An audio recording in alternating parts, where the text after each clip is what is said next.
இலவ மரத்தில் சின்ன சின்ன முள் இருக்கும். அந்த முல்லை யானை போய் இலவ மரத்தில் உரசும்.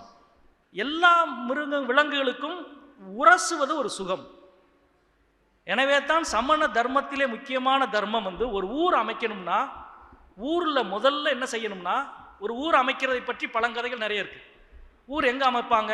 எங்கே நீர்நிலை குளம் தண்ணி தேங்கி நிற்குதோ அங்கே தான் ஊர் அமைப்பாங்க. அதுக்கு நேர் மேலே ஊரை அமைக்கணும்னா நீ முதல்ல என்ன செய்யணும்னா மாடுரசும் கல் நடணும்.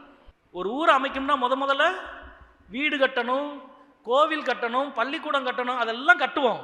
முதல்ல என்ன செய்யணும்னா மாடுரச கல் அமைக்கணும்.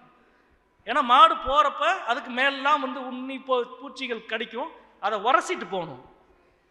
ஒரு ஊர் அமைக்கணும்னா முதல்ல மற்ற விலங்குகளை, உயிரினங்களினுடைய துன்பத்தை குறைக்கும் மனிதனாக நீ மாறு. அதுதான் ஊருக்கு